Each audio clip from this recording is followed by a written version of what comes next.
വിശുദ്ധ പൗലോസ് ശ്ലീഹ എഫേസോസുകാർക്ക് എഴുതിയ ലേഖനത്തിൽ നിന്നുള്ള വായന 4-ാം അധ്യായം. ഐക്യത്തിന് ആഹ്വാനം. കർത്താവിന് വേണ്ടി തടവുകാരനായി തീർന്നിരിക്കുന്ന ഞാൻ നിങ്ങളോട് അപേക്ഷിക്കുന്നു, നിങ്ങൾക്ക് ലഭിച്ച വിളിക്ക് യോഗ്യമായ ജീവിതം നയിക്കുവിൻ.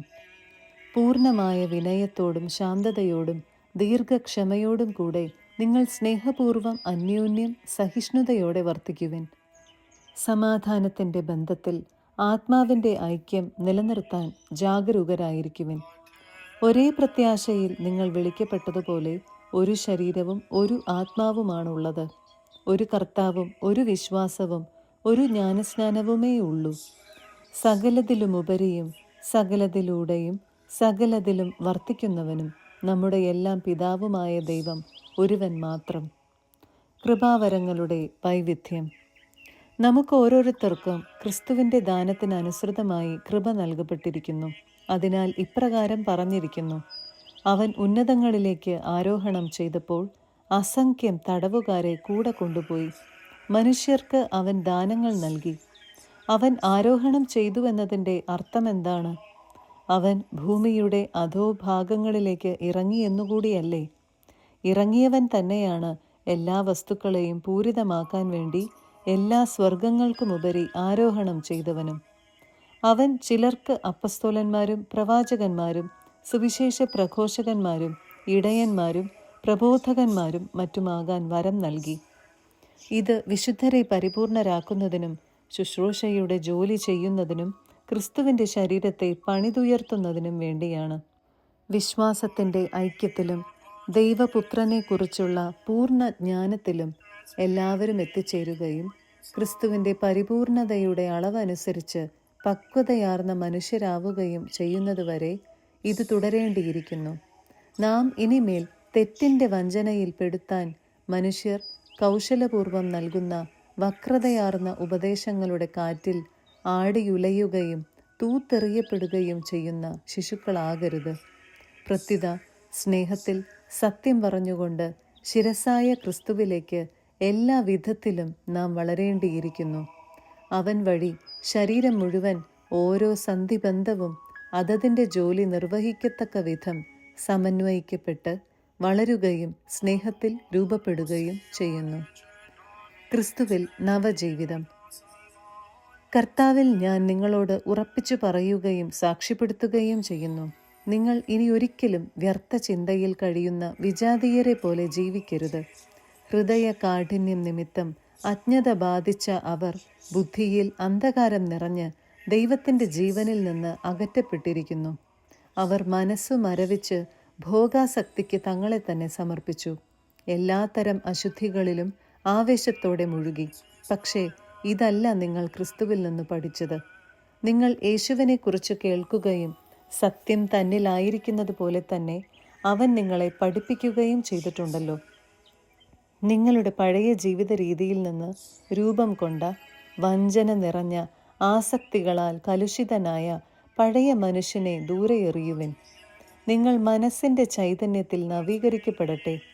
യഥാർത്ഥമായ വിശുദ്ധിയിലും നീതിയിലും ദൈവത്തിൻ്റെ സാദൃശ്യത്തിൽ സൃഷ്ടിക്കപ്പെട്ട പുതിയ മനുഷ്യനെ നിങ്ങൾ ധരിക്കുവിൻ. വർജിക്കേണ്ട തിന്മകൾ. അതിനാൽ വ്യാജം വെടിഞ്ഞ് എല്ലാവരും തങ്ങളുടെ അയൽക്കാരോട് സത്യം സംസാരിക്കണം. കാരണം നാം ഒരേ ശരീരത്തിൻ്റെ അവയവങ്ങളാണ്. കോപിക്കാം, എന്നാൽ പാപം ചെയ്യരുത്. നിങ്ങളുടെ കോപം സൂര്യൻ അസ്തമിക്കുന്നത് വരെ നീണ്ടുപോകാതിരിക്കട്ടെ. സാത്താന് നിങ്ങൾ അവസരം കൊടുക്കരുത്. മോഷ്ടാവ് ഇനിമേൽ മോഷ്ടിക്കരുത്. അവൻ ഇല്ലാത്തവരുമായി പങ്കുവയ്ക്കാൻ എന്തെങ്കിലും സമ്പാദിക്കുന്നതിനു വേണ്ടി സ്വന്തം കൈകൾ കൊണ്ട് മാന്യമായ ജോലി ചെയ്യട്ടെ. നിങ്ങളുടെ അധരങ്ങളിൽ നിന്ന് തിന്മയുടെ വാക്കുകൾ പുറപ്പെടാതിരിക്കട്ടെ. കേൾവിക്കാർക്ക് ആത്മീയ ചൈതന്യം പ്രദാനം ചെയ്യുന്നതിനായി അവരുടെ ഉന്നതിക്കുതകും വിധം നല്ല കാര്യങ്ങൾ സന്ദർഭമനുസരിച്ച് സംസാരിക്കുവിൻ. രക്ഷയുടെ ദിനത്തിനു വേണ്ടി നിങ്ങളെ മുദ്രിതരാക്കിയ ദൈവത്തിൻ്റെ പരിശുദ്ധാത്മാവിനെ വേദനിപ്പിക്കരുത്. സകല വിദ്വേഷവും ക്ഷോഭവും ക്രോധവും അട്ടഹാസവും ദൂഷണവും എല്ലാ തിന്മകളോടും കൂടെ നിങ്ങൾ ഉപേക്ഷിക്കുവിൻ. ദൈവം ക്രിസ്തു വഴി നിങ്ങളോട് ക്ഷമിച്ചതുപോലെ നിങ്ങളും പരസ്പരം ക്ഷമിച്ചും കരുണ കാണിച്ചും ഹൃദയാർദ്രതയോടെ പെരുമാറുവിൻ. 5-ാം അധ്യായം. ദൈവത്തെ അനുകരിക്കുക. വത്സല മക്കളെപ്പോലെ നിങ്ങൾ ദൈവത്തെ അനുകരിക്കുന്നവരാകുവിൻ. ക്രിസ്തു നിങ്ങളെ സ്നേഹിച്ചതുപോലെ നിങ്ങളും സ്നേഹത്തിൽ ജീവിക്കുവിൻ. അവിടുന്ന് നമുക്ക് വേണ്ടി സുരഭില കാഴ്ചയും ബലിയുമായി തന്നെ ദൈവത്തിന് സമർപ്പിച്ചു. നിങ്ങളുടെ ഇടയിൽ വ്യഭിചാരത്തിൻ്റെയും യാതൊരുവിധ അശുദ്ധിയുടെയും അത്യാഗ്രഹത്തിൻ്റെയും പേരുപോലും കേൾക്കരുത്. അങ്ങനെ വിശുദ്ധർക്ക് യോഗ്യമായ രീതിയിൽ വർത്തിക്കുവിൻ. മ്ലേച്ഛതയും വ്യർത്ഥഭാഷണവും ചാബല്യവും നമുക്ക് യോജിച്ചതല്ല. പകരം കൃതജ്ഞതാസ്തോത്രമാണ് ഉചിതം. വ്യഭിചാരിക്കും അശുദ്ധനും അത്യാഗ്രഹിക്കും വിഗ്രഹാരാധകനും ദൈവത്തിൻ്റെയും ക്രിസ്തുവിൻ്റെയും രാജ്യത്തിൽ അവകാശമില്ലെന്ന് നിങ്ങൾ അറിഞ്ഞുകൊള്ളുവിൻ. ആരും അർത്ഥശൂന്യമായ വാക്കുകൾ കൊണ്ട് നിങ്ങളെ വഞ്ചിക്കാതിരിക്കട്ടെ. ഇവ മൂലം അനുസരണമില്ലാത്ത മക്കളുടെ മേൽ ദൈവത്തിൻ്റെ ക്രോധം നിപതിക്കുന്നു. അതിനാൽ അവരുമായി സമ്പർക്കമരുത്. ഒരിക്കൽ നിങ്ങൾ അന്ധകാരമായിരുന്നു, ഇന്ന് നിങ്ങൾ കർത്താവിൽ പ്രകാശമായിരിക്കുന്നു. പ്രകാശത്തിൻ്റെ മക്കളെപ്പോലെ വർത്തിക്കുവിൻ. പ്രകാശത്തിൻ്റെ ഫലം സകല നന്മയിലും നീതിയിലും സത്യത്തിലുമാണ് പ്രത്യക്ഷപ്പെടുന്നത്. കർത്താവിന് പ്രസാദകരമായിട്ടുള്ളവ എന്തെന്ന് വിവേചിച്ചറിയുവിൻ. അന്ധകാരത്തിൻ്റെ നിഷ്ഫലമായ പ്രവർത്തനങ്ങളിൽ പങ്കുചേരരുത്. പകരം അവയെ കുറ്റപ്പെടുത്തുവിൻ. അവർ രഹസ്യമായി ചെയ്യുന്ന പ്രവൃത്തികളെക്കുറിച്ച് സംസാരിക്കുന്നത് പോലും ലജ്ജാവഹമത്രേ. പ്രകാശിതമായവയെല്ലാം പ്രശോഭിക്കും. ഇങ്ങനെ പ്രശോഭിക്കുന്നതെല്ലാം പ്രകാശമാണ്. അതുകൊണ്ടാണ് ഇപ്രകാരം പറയപ്പെട്ടിരിക്കുന്നത്: ഉറങ്ങുന്നവനെ ഉണരുക, മരിച്ചവരിൽ നിന്ന് എഴുന്നേൽക്കുക, ക്രിസ്തു നിന്റെ മേൽ പ്രകാശിക്കും. അതിനാൽ നിങ്ങൾ അവിവേകികളെപ്പോലെ ആകാതെ വിവേകികളെപ്പോലെ ജീവിക്കാൻ ശ്രദ്ധിക്കുവിൻ. ഇപ്പോൾ തിന്മയുടെ ദിനങ്ങളാണ്. നിങ്ങളുടെ സമയം പൂർണ്ണമായും പ്രയോജനപ്പെടുത്തുവിൻ. ഭോഷന്മാരാകാതെ കർത്താവിൻ്റെ അഭീഷ്ടം എന്തെന്ന് മനസ്സിലാക്കുവിൻ. നിങ്ങൾ വീഞ്ഞു കുടിച്ച് ഉന്മത്തരാകരുത്, അതിൽ ദുരാസക്തിയുണ്ട്. മറിച്ച് ആത്മാവിനാൽ പൂരിതരാകുവിൻ. സങ്കീർത്തനങ്ങളാലും ഗാനങ്ങളാലും ആത്മീയ ഗീതങ്ങളാലും പരസ്പരം സംഭാഷണം ചെയ്യുവിൻ. ഗാനാലാപങ്ങളാൽ പൂർണ്ണ ഹൃദയത്തോടെ കർത്താവിനെ പ്രകീർത്തിക്കുവിൻ. എപ്പോഴും എല്ലാറ്റിനും വേണ്ടി നമ്മുടെ കർത്താവായ യേശുക്രിസ്തുവിൻ്റെ നാമത്തിൽ പിതാവായ ദൈവത്തിന് കൃതജ്ഞതയർപ്പിക്കുവിൻ. ക്രിസ്തുവിനോടുള്ള ബഹുമാനത്തെ പ്രതി നിങ്ങൾ പരസ്പരം വിധേയരായിരിക്കുവിൻ. ഭർത്താക്കന്മാർ. ഭാര്യമാരെ, നിങ്ങൾ കർത്താവിന് എന്ന പോലെ ഭർത്താക്കന്മാർക്ക് വിധേയരായിരിക്കുവിൻ. എന്തെന്നാൽ ക്രിസ്തു തൻ്റെ ശരീരമായ സഭയുടെ ശിരസ്സായിരിക്കുന്നത് പോലെ ഭർത്താവ് ഭാര്യയുടെ ശിരസ്സാണ്. ക്രിസ്തു തന്നെയാണ് ശരീരത്തിൻ്റെ രക്ഷകനും. സഭ ക്രിസ്തുവിന് വിധേയ ആയിരിക്കുന്നത് പോലെ ഭാര്യമാർ എല്ലാ കാര്യങ്ങളിലും ഭർത്താക്കന്മാർക്ക് വിധേയരായിരിക്കണം. ഭർത്താക്കന്മാരെ, ക്രിസ്തു സഭയെ സ്നേഹിക്കുകയും അവളെ വിശുദ്ധീകരിക്കാൻ വേണ്ടി തന്നെ സമർപ്പിക്കുകയും ചെയ്തതുപോലെ നിങ്ങൾ ഭാര്യമാരെ സ്നേഹിക്കണം. അവൻ സഭയെ വിശുദ്ധീകരിക്കുന്നതിന് ജലം കൊണ്ട് കഴുകി വചനത്താൽ വെണ്മയുള്ളതാക്കി. ഇത് അവളെ കറയോ ചുളിവോ മറ്റു കുറവുകളോ ഇല്ലാത്ത മഹത്വപൂർണയായി തനിക്ക് തന്നെ പ്രതിഷ്ഠിക്കുന്നതിനും അവൾ കളങ്കരഹിതയും പരിശുദ്ധയുമായിരിക്കുന്നതിനും വേണ്ടിയാണ്. അതുപോലെ തന്നെ ഭർത്താക്കന്മാർ ഭാര്യമാരെ സ്വന്തം ശരീരത്തെ എന്ന പോലെ സ്നേഹിക്കണം. ഭാര്യയെ സ്നേഹിക്കുന്നവൻ തന്നെയാണ് സ്നേഹിക്കുന്നത്. ആരും ഒരിക്കലും സ്വന്തം ശരീരത്തെ വെറുക്കുന്നില്ലല്ലോ. ക്രിസ്തു സഭയെ എന്ന പോലെ അവൻ അതിനെ പരിപോഷിപ്പിക്കുകയും പരിപാലിക്കുകയും ചെയ്യുന്നു. എന്തെന്നാൽ നാം അവൻ്റെ ശരീരത്തിൻ്റെ അവയവങ്ങളാണ്. ഇക്കാരണത്താൽ പുരുഷൻ പിതാവിനെയും മാതാവിനെയും വിട്ട് ഭാര്യയോട് ചേരും, അവർ രണ്ടുപേരും ഒന്നാവുകയും ചെയ്യും. ഇത് ഒരു വലിയ രഹസ്യമാണ്. സഭയോടും ക്രിസ്തുവിനോടും ബന്ധപ്പെടുത്തിയാണ് ഞാനിത് പറയുന്നത്. ചുരുക്കത്തിൽ, നിങ്ങളിൽ ഓരോ വ്യക്തിയും തന്നെപ്പോലെ തന്നെ ഭാര്യയെ സ്നേഹിക്കണം. ഭാര്യയാകട്ടെ ഭർത്താവിനെ ബഹുമാനിക്കുകയും വേണം. 6-ാം അധ്യായം. മക്കളും മാതാപിതാക്കന്മാരും. കുട്ടികളെ, കർത്താവിൽ നിങ്ങൾ മാതാപിതാക്കന്മാരെ അനുസരിക്കുവിൻ. അത് ന്യായയുക്തമാണ്. നിങ്ങൾക്ക് നന്മ കൈവരുന്നതിനും ഭൂമിയിൽ ദീർഘകാലം ജീവിക്കുന്നതിനും വേണ്ടി മാതാവിനെയും പിതാവിനെയും ബഹുമാനിക്കുക.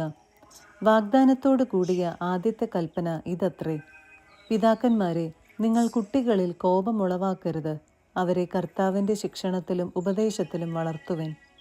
ഭൃത്യന്മാരും യജമാനന്മാരും, ദാസന്മാരെ, നിങ്ങളുടെ ലൗകിക യജമാനന്മാരെ ക്രിസ്തുവിനെ എന്ന പോലെ ഭയത്തോടും ബഹുമാനത്തോടും ആത്മാർത്ഥതയോടും കൂടെ അനുസരിക്കണം. മനുഷ്യരെ പ്രീണിപ്പിക്കുന്നവരെ പോലെ അവരുടെ കൺമുൻപിൽ മാത്രം ഇങ്ങനെ പ്രവർത്തിക്കാതെ പൂർണ്ണ ഹൃദയത്തോടെ ദൈവഹിതം അനുവർത്തിച്ചുകൊണ്ട് ക്രിസ്തുവിൻ്റെ ദാസന്മാരായിരിക്കുവിൻ. മനുഷ്യന് വേണ്ടിയല്ല, കർത്താവിന് വേണ്ടി എന്ന പോലെ സന്മനസ്സോടെ ശുശ്രൂഷ ചെയ്യണം. ഓരോരുത്തർക്കും സ്വതന്ത്രനോ അടിമയോ ആയിക്കൊള്ളട്ടെ, നല്ല പ്രവൃത്തികൾക്ക് തക്ക പ്രതിഫലം കർത്താവിൽ നിന്ന് ലഭിക്കുമെന്ന് അറിഞ്ഞുകൊള്ളുവിൻ. യജമാനന്മാരെ, നിങ്ങളും ഇതേ രീതിയിൽ തന്നെ ദാസന്മാരോട് പെരുമാറുവിൻ. അവരെ ഭീഷണിപ്പെടുത്തരുത്. നിങ്ങളുടെയും അവരുടെയും യജമാനൻ സ്വർഗത്തിലുണ്ടെന്നും അവിടുത്തേക്ക് മുഖം നോട്ടമില്ലെന്നും അറിയുവിൻ. ആത്മീയ സമരം. അവസാനമായി കർത്താവിലും അവിടുത്തെ ശക്തിയുടെ പ്രാഭവത്തിലും കരുത്തുള്ളവരാകുവിൻ. സാത്താൻ്റെ കുടില തന്ത്രങ്ങളെ എതിർത്തു നിൽക്കാൻ ദൈവത്തിൻ്റെ എല്ലാ ആയുധങ്ങളും ധരിക്കുവിൻ. എന്തെന്നാൽ നമ്മൾ മാംസത്തിനും രക്തത്തിനും എതിരായിട്ടല്ല, പ്രഭുത്വങ്ങൾക്കും ആധിപത്യങ്ങൾക്കും ഈ അന്ധകാര ലോകത്തിൻ്റെ അധിപന്മാർക്കും സ്വർഗീയ ഇടങ്ങളിൽ വർത്തിക്കുന്ന തിന്മയുടെ ദുരാത്മാക്കൾക്കുമെതിരായിട്ടാണ് പടവെട്ടുന്നത്. അതിനാൽ ദൈവത്തിൻ്റെ എല്ലാ ആയുധങ്ങളും ധരിക്കുവിൻ. തിന്മയുടെ ദിനത്തിൽ ചെറുത്തു നിൽക്കാനും എല്ലാ കർത്തവ്യങ്ങളും നിറവേറ്റിക്കൊണ്ട് പിടിച്ചു നിൽക്കാനും അങ്ങനെ നിങ്ങൾക്കും സാധിക്കും. അതിനാൽ സത്യം കൊണ്ട് അരമുറുക്കി നീതിയുടെ കവചം ധരിച്ച് നിങ്ങൾ ഉറച്ചു നിൽക്കുവിൻ. സമാധാനത്തിൻ്റെ സുവിശേഷത്തിനുള്ള ഒരുക്കമാകുന്ന പാദരക്ഷകൾ ധരിക്കുവിൻ. സർവോപരി ദുഷ്ടൻ്റെ ജ്വലിക്കുന്ന കൂരമ്പുകളെ കെടുത്തുന്നതിന് നിങ്ങളെ ശക്തരാക്കുന്ന വിശ്വാസത്തിൻ്റെ പരിചയെടുക്കുവിൻ. രക്ഷയുടെ പടത്തൊപ്പി അണിയുകയും ദൈവവചനമാകുന്ന ആത്മാവിൻ്റെ വാൾ എടുക്കുകയും ചെയ്യുവിൻ. നിരന്തരം പ്രാർത്ഥിക്കുവിൻ. നിങ്ങൾ അപേക്ഷകളോടും യാചനകളോടും കൂടെ എല്ലാ സമയവും ആത്മാവിൽ പ്രാർത്ഥനാ നിരതരായിരിക്കുവിൻ. അവിശ്രാന്തം ഉണർന്നിരുന്ന് എല്ലാ വിശുദ്ധർക്കും വേണ്ടി പ്രാർത്ഥിക്കുവിൻ. ഞാൻ വായി തുറക്കുമ്പോൾ എനിക്ക് വചനം ലഭിക്കാനും സുവിശേഷത്തിൻ്റെ രഹസ്യം ധൈര്യപൂർവ്വം പ്രഘോഷിക്കാനും നിങ്ങൾ എനിക്ക് വേണ്ടി പ്രാർത്ഥിക്കുവിൻ. സുവിശേഷ രഹസ്യത്തിൻ്റെ ബന്ധനസ്ഥനായ സ്ഥാനപതിയാണല്ലോ ഞാൻ. എൻ്റെ കടമയ്ക്കൊത്ത വിധം ധീരതയോടെ പ്രസംഗിക്കാൻ വേണ്ടി നിങ്ങൾ പ്രാർത്ഥിക്കണം. ഉപസംഹാരം. ആശംസ. ഞാൻ എങ്ങനെ ഇരിക്കുന്നെന്നും എന്തു ചെയ്യുന്നെന്നും അറിയാൻ നിങ്ങൾക്ക് ആഗ്രഹമുണ്ടായിരിക്കുമല്ലോ. നമ്മുടെ പ്രിയ സഹോദരനും കർത്താവിൻ്റെ വിശ്വസ്ത ശുശ്രൂഷകനുമായ തിക്കിക്കോസ് നിങ്ങളോട് എല്ലാം പറയുന്നതാണ്. ഇതിനുവേണ്ടി തന്നെയാണ് അവനെ നിങ്ങളുടെ അടുത്തേക്ക് അയക്കുന്നത്. ഞങ്ങളുടെ വിശേഷങ്ങൾ നിങ്ങളെ അറിയിക്കുന്നതിനും നിങ്ങളുടെ ഹൃദയങ്ങളെ ആശ്വസിപ്പിക്കുന്നതിനും വേണ്ടി. സഹോദരർക്ക് പിതാവായ ദൈവത്തിൽ നിന്നും കർത്താവായ യേശുക്രിസ്തുവിൽ നിന്നും വിശ്വാസപൂർവകമായ സ്നേഹവും സമാധാനവും. നമ്മുടെ കർത്താവായ യേശുക്രിസ്തുവിനെ സ്നേഹിക്കുന്ന എല്ലാവർക്കും കൃപയും നിത്യജീവനും ഉണ്ടാകട്ടെ.